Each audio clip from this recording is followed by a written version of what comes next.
नमस्कार, स्वागत है आपका डीडी न्यूज पर। मैं हूं रेशमा आपके साथ। आइए हेडलाइंस पर नजर डालते हैं। केंद्रीय गृह मंत्री अमित शाह महाराष्ट्र के 2 दिवसीय दौरे पर। रायगढ़ किले में आयोजित कार्यक्रम में छत्रपति शिवाजी महाराज को दी श्रद्धांजलि।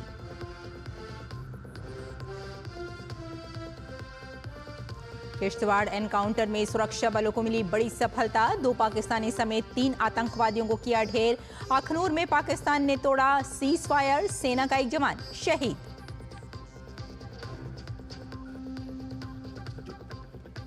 आगरा में करणी सेना की स्वाभिमान रैली को लेकर सुरक्षा की कड़े इंतजाम। सपा सांसद रामजी लाल सुमन के विवादित बयान के विरोध में हो रही है रैली।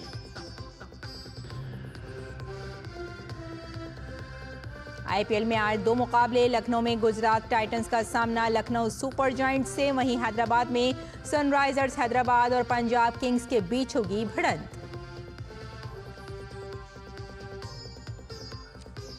और देश भर में हर्षोल्लास के साथ मनाया जा रहा है भगवान हनुमान का जन्मोत्सव। मंदिरों में लगा भक्तों का तांता। प्रधानमंत्री नरेंद्र मोदी ने देशवासियों को दी शुभकामनाएं।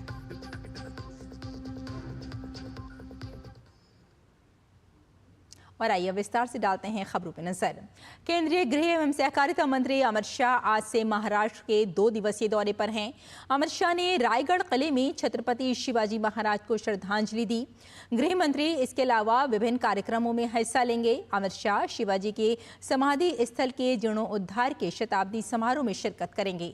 कार्यक्रम में मुख्यमंत्री देवेंद्र फडणवीस, उप मुख्यमंत्री अजीत पवार के भाग लेने की उम्मीद है। इसके बाद गृह मंत्री गुजराती साप्ताहिक चित्रलेखा के 75वें स्थापना दिवस समारोह में हिस्सा लेंगे।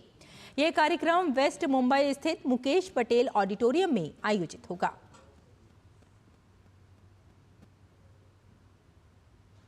जम्मू कश्मीर के किश्तवाड़ में चल रही मुठभेड़ में सुरक्षा बलों को बड़ी सफलता मिली है। किश्तवाड़ के छतरू में चल रहे ऑपरेशन में सुरक्षा बलों ने 2 और पाकिस्तानी आतंकवादियों को मार गिराया है। सोशल मीडिया पर भारतीय सेना की व्हाइट नाइट कोर ने पोस्ट करके ये जानकारी दी। इस तरह ढेर हुए आतंकियों की संख्या बढ़कर 3 हो गई। मारे गए एक आतंकी की पहचान जैश ए मोहम्मद का आतंकी सैफुल्ला के रूप में हुई है। बाकी 2 आतंकियों की शिनाख्त अभी नहीं हुई है। सैफुल्ला जम्मू कश्मीर में आतंकी गतिविधियों को अंजाम देता था। वो लंबे समय से किश्तवाड़ और डोडा क्षेत्रों में सक्रिय था और सुरक्षा बलों की नजर में था, जिस पर कुछ महीने पहले पुलिस ने 5 लाख रुपए का इनाम रखा था। मुठभेड़ स्थल से एक AK और एक M4 राइफल सहित बड़ी मात्रा में युद्ध संबंधी सामान बरामद किया गया है। फिलहाल ऑपरेशन जारी है। दरअसल 9 अप्रैल को किश्तवाड़ जिले के शत्रु के जंगलों में सुरक्षा बलों और आतंकवादियों के बीच उस समय गोलीबारी शुरू हुई, जब संदिग्ध गतिविधियों के बाद सुरक्षा बलों ने इलाके में सर्च ऑपरेशन चलाया।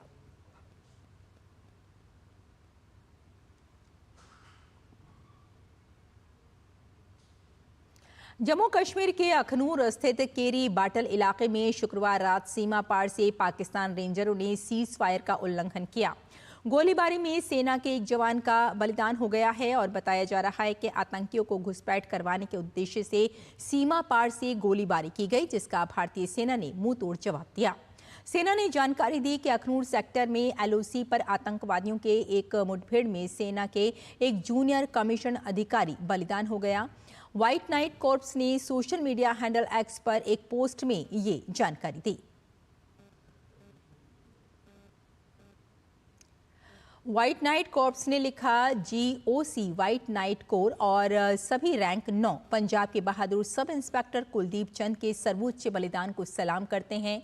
उन्होंने 11 अप्रैल 2025 की रात को सुंदरबनी के केरी बट्टल इलाके में नियंत्रण रेखा पर एक काउंटर घुसपैठ अभियान का बहादुरी से नेतृत्व करते हुए अपने प्राणों की आहुति दे दी। उनकी टीम की वीरता और सब इंस्पेक्टर कुलदीप के सर्वोच्च बलिदान ने आतंकवादियों द्वारा घुसपैठ के प्रयास को विफल कर दिया। हम इस दुख की घड़ी में शोक संतप्त परिवार के साथ एकजुटता से खड़े हैं। और आपको आइए सीधे लिए चलते हैं बीजेपी के कार्यालय, जहां हम प्रेस वार्ता देखेंगे।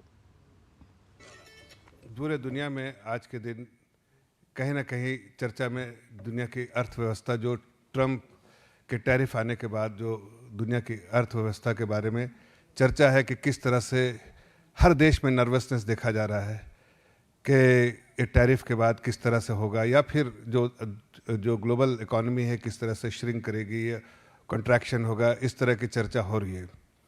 वही भारत देश जो दुनिया में सभी लोगों की नज़रों में है कि एक बहुत मजबूत अर्थव्यवस्था है यहाँ की, जो आज के परिप्रेक्ष्य में देखें तो एक ऐसा देश है जो मजबूती से खड़ा है, और मजबूती से खड़ा नहीं बल्कि तेज़ी से अर्थव्यवस्था यहाँ की ग्रो कर रही है।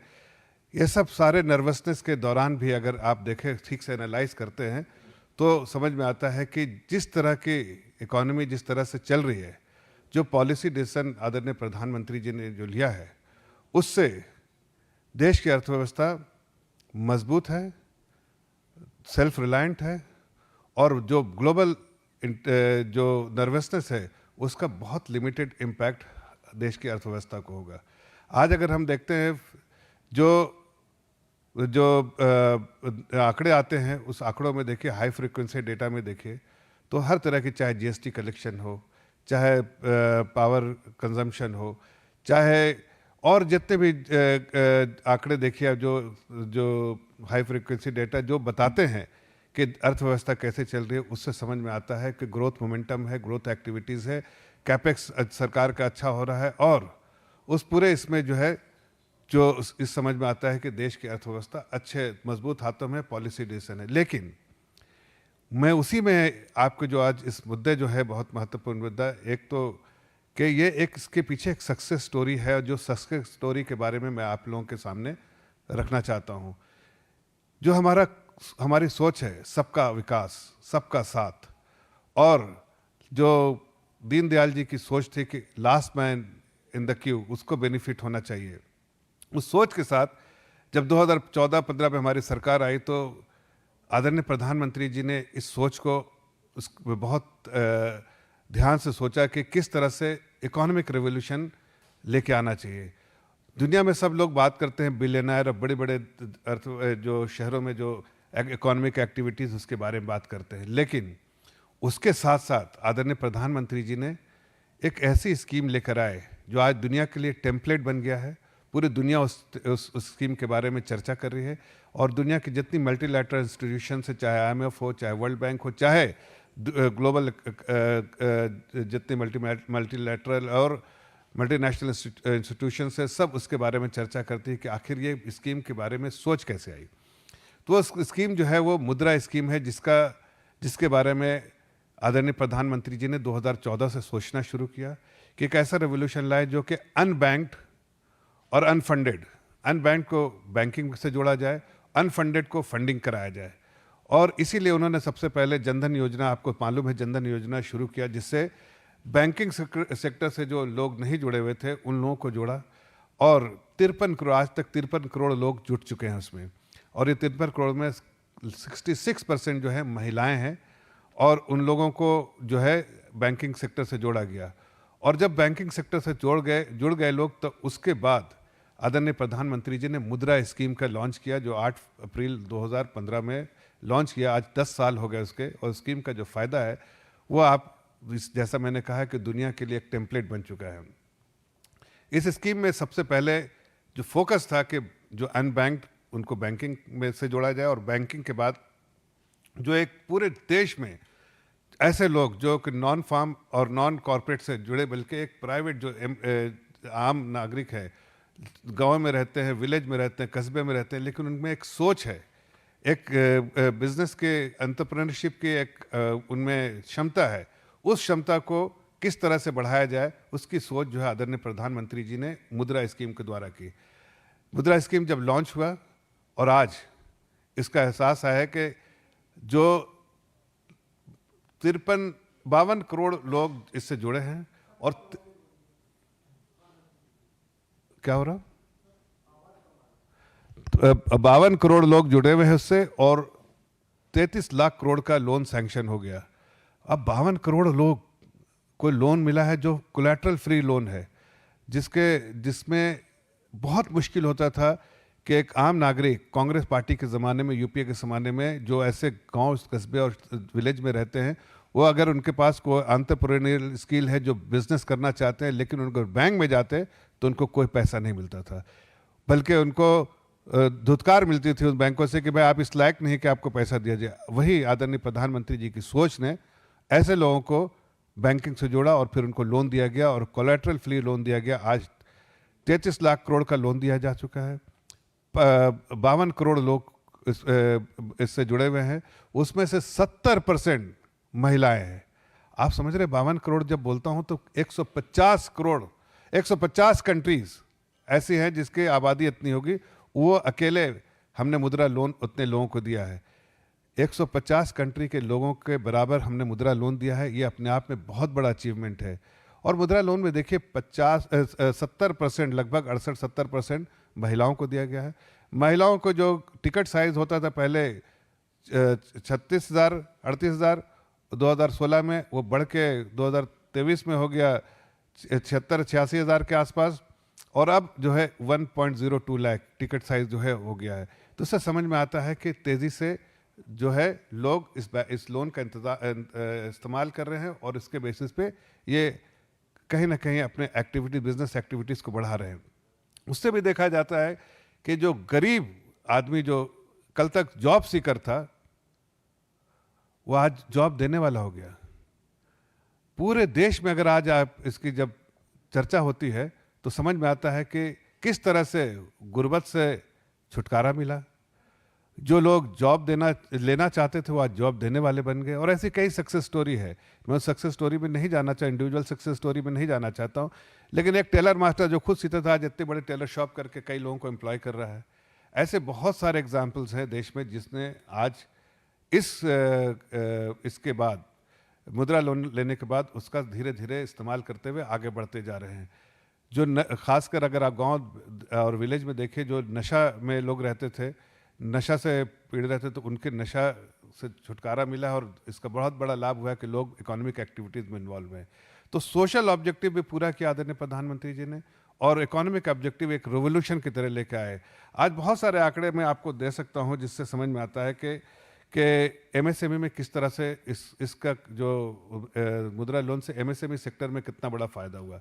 एमएसएमई सेक्टर 2014 तक 15% कंट्रीब्यूशन उसका होता था, लेकिन आज टोटल बैंक क्रेडिट का, लेकिन आज वो जो है बढ़ के 20% हो गया। महिलाओं को जैसे मैंने कहा 70% महिलाएं हैं। एससी एसटी और ओबीसी उसका जो है 50% से ज़्यादा कंट्रीब्यूशन इनको है, जो लोन लेने वाले बेनिफिशियरीज हैं। तो बाबा जी अम्बेडकर साहब के बारे में जो आदरणीय प्रधानमंत्री जी ने जो कई बार उनको इतना मान सम्मान देने का काम किया, वही कांग्रेस पार्टी सिर्फ जो कॉन्स्टिट्यूशन को पॉकेट में लेके घूमते, लेकिन कॉन्स्टिट्यूशन को फॉलो नहीं करते। जो सोच थी बाबा साहब की उसको पूरा करने का काम हमने किया, इसलिए कि जो marginalise section of the society, इस पूरे मुद्रा लोन के में से 50% से ज़्यादा लोग ऐसे हैं जो कि SC ST समाज से या OBC समाज से आते हैं और उनको उसका बेनिफिट मिला है। इसके अलावा भी अगर आप देखिए तो माइनॉरिटी 11% इसमें माइनॉरिटी समाज से आते हैं। मुस्लिम तबका जो बहुत गरीब रहा था, सच्चर कमेटी की रिपोर्ट बताती है, उसमें मुस्लिम महिलाएं, खासकर मुस्लिम महिलाएं को इसका बहुत बड़ा लाभ मिला है। मुस्लिम समाज के लोगों को बहुत बड़ा लाभ मिला है और इसके इस मुद्रा लोन के बेनिफिट्स उनको मिले हैं। जब पहले जो स्कीम शुरू हुई थी, शिशु स्कीम, उससे अब बढ़ के जो पहले 92% शिशु जो 50,000 तक के स्कीम होता है, वो स्कीम से बढ़ के अब जो है दूसरे स्कीम में जो लोग गए हैं उसमें 50,000 से 5 लाख वाले स्कीम में अब 45% लोग ये स्कीम में हिस्सा ले रहे हैं, इतना बड़ा लोन ले रहे हैं। इससे समझ में आता है कि माइक्रो सेक्टर से बढ़ के अब स्मॉल सेक्टर में ज़्यादा फोकस हो गया है और लोग उसका बेनिफिट्स उठा रहे हैं। तो ओवरऑल आप देखिए तो आज इस रेवोल्यूशन की वजह से जो भारत सेल्फ रिलायंट बना है, वो इस सोच के वजह से बना है कि प्रधानमंत्री जी ने इस सोच को दिया, जिससे आज एक इकोनॉमिक रेवोल्यूशन ग्रास रूट पे हो रहा है, गांव देहात कस्बे में हो रहा है, जहां पहले कभी किसी ने सोचा नहीं था कि बैंकिंग सेक्टर पहुंच पाएगी, लोग बैंक से जुड़ेंगे या फिर उनको लोन मिलेगा, कोलैटरल फ्री लोन मिलेगा। आज ये पूरी सोच से आज देश की अर्थव्यवस्था जो इतनी मजबूत है, जो कंट्रीब्यूशन जो है रूरल सेक्टर से आ रहा है और जिस तरह का जो जॉब सीकर से जॉब गिवर हो गए, ये सारी चीज़ें जो है वो सोच की वजह से है जो आदरणीय प्रधानमंत्री जी ने 10 साल पहले 8 अप्रैल 2015 को मुद्रा स्कीम को लेकर जब इन्होंने इंट्रोड्यूस किया था, इसी सोच के द्वारा किया था। आज इसका बेनिफिट जो है पूरे देश के हर ऐसे नागरिक को मिल रहा है जो कभी भी ये सपना ले उनका होगा कि मैं किसी तरह से बिजनेसमैन बनूं या बिजनेसवुमेन बनूं, लेकिन वो पूरा नहीं कर पाए। आज ये सिर्फ देश में नहीं बल्कि IMF ने एक बार नहीं अनेक बार, वर्ल्ड बैंक और ऐसी बहुत सारी मल्टीलैटरल इंस्टीट्यूशंस हैं, बैंकिंग फॉरेन बैंक्स हैं या फॉरेन इंस्टीट्यूशंस हैं, जिन्होंने इसको सराहा है और कहा जिस तरह से ग्रास रूट लेवल पे और महिलाओं को जिस तरह से एंगेज करके बिजनेस में जोड़ा गया है, वो अपने आप में एक एग्जाम्पल है, एक टेम्पलेट है दुनिया के लिए फॉलो करने के लिए। और मुझे लगता है जिस तरह से आयुष्मान भारत आज पूरी दुनिया में फॉलो किया जा रहा है, उसी तरह से मुद्रा स्कीम जो है देश जो भारत में आदरणीय प्रधानमंत्री जी की अगुवाई में जो लॉन्च किया गया था, आज पूरे दुनिया में इसका बोलबाला है और लोग इसको जो है इसको एक टेम्पलेट की तरह देख रहे हैं कि इसको फॉलो करने से देश की अर्थव्यवस्था किस तरह से सेल्फ रिलायंट बनती है, मजबूत बनती है और ग्लोबल शॉक में भी इस पे उतना बड़ा इम्पैक्ट नहीं होता है। तो आज का एक ये सक्सेस स्टोरी जो है जिसके बारे में हम आप लोगों के सामने रख रहे थे। लेकिन दूसरी एक और अहम जो चीज़ें हैं जो आपके सामने बोलना चाहता हूँ वो तमिलनाडु से। आपको मालूम है कि तमिलनाडु में जो एक सरकार DMK की है जो करप्शन से लिप्त है, लेकिन आज अपने करप्शन और जो मिस गवर्नेंस को छिपाने के लिए वो कहीं ना कहीं गलत तरीके से सनातन का बदनाम करने का या फिर आपको वक्फ बोर्ड के बारे में बात करने का, इसमें जाने का, लोगों को मन भटकाने का, या फिर आप लैंग्वेज को लेके इस तरह की बातें जो है मन भटकाने के लिए करते रहते हैं। हकीकत है कि आज DMK और की सरकार जो वहाँ है वो पूरे तौर से एक्सपोज हो चुकी है और ख़ासकर उनके कुछ मिनिस्टर्स हैं, कुछ ऐसे लोग हैं जो बड़बोलापन उनमें देखा गया और जिस तरह से वो बातें करते हैं वो पूरे से देश संसार हो रहा है। और DMK पार्टी को भी इस बात के बाद भी DMK पार्टी को उसका एहसास नहीं है। आप देखिए उनके एक फॉरेस्ट मिनिस्टर है जिनका नाम है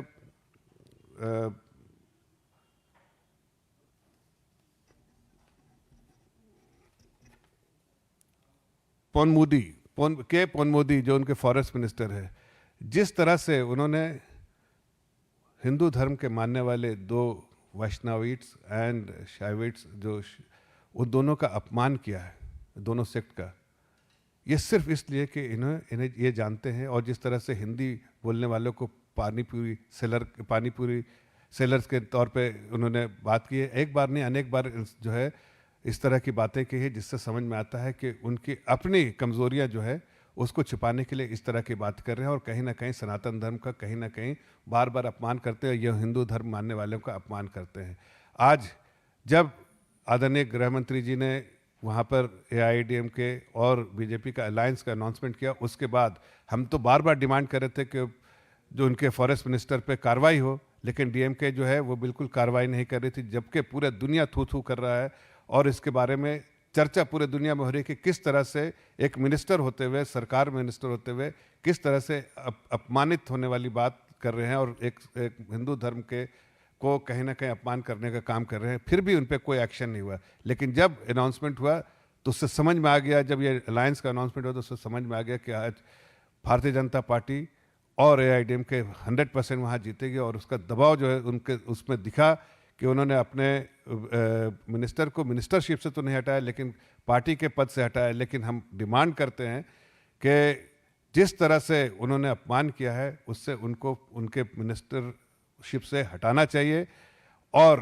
फॉरेस्ट मिनिस्टर जो हैं उनको वहाँ से तुरंत निलंबित करना चाहिए अपने पद से और उनको देश की जनता से और ख़ासकर हिंदू धर्म के लोगों से माफ़ी मांगनी चाहिए। प्रधानमंत्री जी ने जब भी तमिलनाडु की बात होती है तो उसके कल्चर को सराहा है, उसके कल्चर के बारे में पूरे दुनिया में बताया है। तमिल जो काशी संगमम जो हुआ है, इस तरह की चीज़ें जो हमने इनिशिएटिव ली है उससे इसलिए कि पूरे दुनिया में इस बात का को पता चले कि किस तरह से तमिल कल्चर को भारतीय जनता पार्टी चाहती है और उसको पूरे दुनिया में उजागर करना चाहती है। तो हमने बहुत सारे इनिशिएटिव लिए हैं। वही DMK की सरकार जो करप्शन में बिल्कुल पूरे तौर से एक्सपोज हो चुकी है, वो कहीं ना कहीं इस चीज़ को छिपाने के लिए कभी लैंग्वेज इशू उठाती है, कभी डिलिमिटेशन इशू होता है, कभी वक्फ इशू उठाती है, कभी इस तरह की बड़पोलापन से का इस्तेमाल करती है।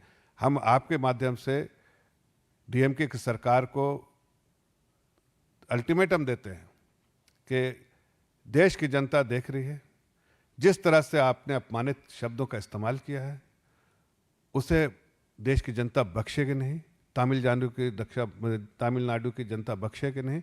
सरकार से तो आप जाएंगे ही, लेकिन आज इस फॉरेस्ट मिनिस्टर को फौरन मिनिस्ट्री से हटाया जाए, ये हम डीएमके के स्टालिन साहब जो मुख्यमंत्री हैं उनसे अपील करते हैं, और देश की जनता का अल्टीमेटम भी है कि जल्दी से जल्दी इनको हटाया जाए, उसका नहीं तो उनको और भी इसका खमियाजा भुगतना पड़ेगा।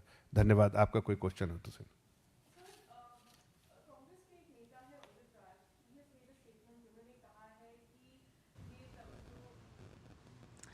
भाजपा के वरिष्ठ नेता जफर इस्लाम अभी प्रेस वार्ता कर रहे थे, जिसमें वो देश की अर्थव्यवस्था के बारे में बता रहे थे। खासतौर पर उन्होंने ये बताया कि मुद्रा स्कीम जो एक बड़ा रिवोल्यूशन लेकर आई है, और उसके बाद जनधन योजना का उन्होंने जिक्र किया। बताया कि बैंकिंग सिस्टम से लोग जुड़े और इससे उनको काफ़ी बेनिफिट्स मिला। खासतौर से महिलाओं का उन्होंने जिक्र किया कि महिलाएं जब जनधन योजना और मुद्रा योजना से जुड़ी तो उन्हें इसका फ़ायदा मिला। पूरी दुनिया आज मुद्रा स्कीम के बारे में भी बात कर रही है। तकरीबन 52 से 53 करोड़ लोग इससे जुड़ चुके हैं और 33 लाख लोगों को इसका जो लोन है वो सैंक्शन हो चुका है। और एमएसएमई सेक्टर के बारे में बताया कि मुद्रा योजना इनके लिए कितना फ़ायदेमंद साबित हुई है और माइनॉरिटीज़ को भी इसका काफ़ी फ़ायदा मिला है। ख़ासतौर से जो मुस्लिम समुदाय है उसमें जो महिलाएं हैं उन्होंने अपना एक बिज़नेस शुरू किया, स्टार्टअप शुरू किया, और लोगों को आज जो लोन है वो मिलना भी शुरू हो गया है और काफ़ी आसानी हो गई है। साथ में तमिलनाडु के करप्शन पर उन्होंने बात की, कहा कि वहाँ की जो सरकार है वो गलत बयानी कर रही है और डीएमके गलत रास्ते पर चल रही है, जो कि ये सही नहीं है। और साथ में उन्होंने कहा कि डीएमके सनातन धर्म का अपमान करती है और सरकार वहाँ की भ्रष्ट है, लेकिन अब एआईएडीएमके एनडीए परिवार में शामिल हो गई है और साथ मिलकर करप्शन को ख़त्म करने की पूरी कोशिश की जाएगी। तो ये थे जफर इस्लाम जो प्रेस वार्ता कर रहे थे। फिलहाल एक छोटा सा ब्रेक लेते हैं, जल्द हाजिर होते हैं, कहीं मत जाइए, देखते रहिए डीटी न्यूज़।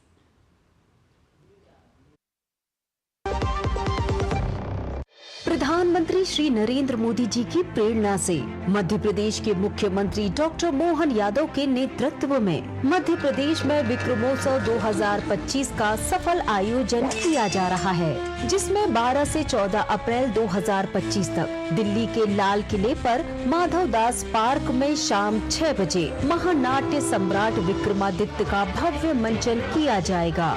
यशस्वी प्रधानमंत्री का ये ध्येय वाक्य हम सबके लिए पाथवे के रूप में काम कर रहा है, विरासत से विकास की ओर।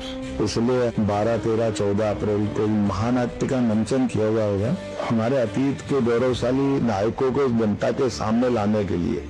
इससे अच्छा कौन सा अवसर हो सकता है। आइए इन अद्भुत पलों के साक्षी बने। मेरी पसंद, मेरी पसंद,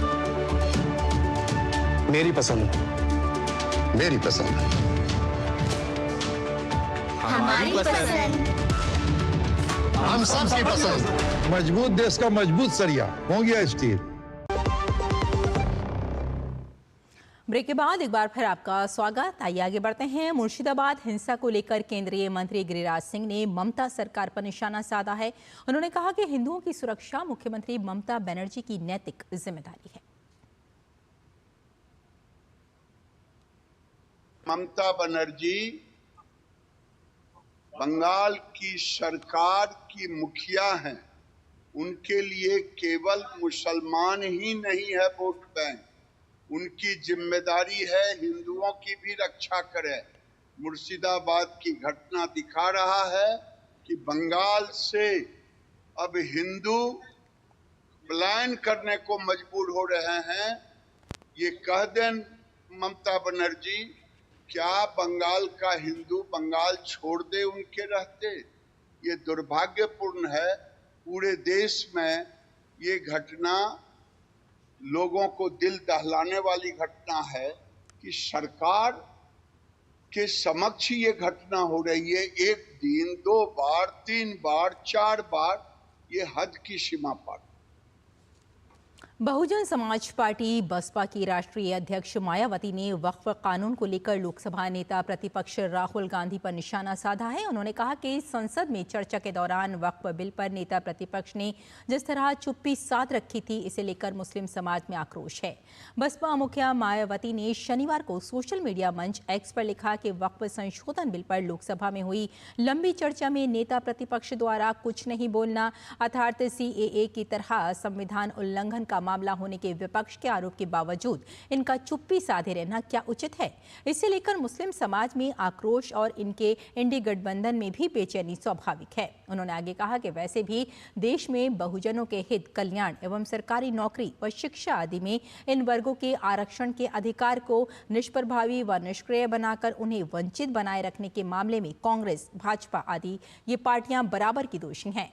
धार्मिक अल्पसंख्यकों को भी इनके छलावे से बचना जरूरी है। मायावती ने कहा कि इनके ऐसे रवैयों के कारण उत्तर प्रदेश में भी बहुजनों की स्थिति हर मामले में काफी बदहाल व त्रस्त है, जबकि भाजपाइयों को कानून हाथ में लेने की छूट है। साथ ही बिजली व अन्य सरकारी विभागों में बढ़ते हुए निजीकरण से हालात चिंतनीय हैं। सरकार जन कल्याण का संवैधानिक दायित्व सही से निभाए। तो इस बुलेटिन में फिलहाल इतना ही, लेकिन DD न्यूज़ पर खबरों का सिलसिला जारी रहेगा। अनुमति दें। नमस्कार।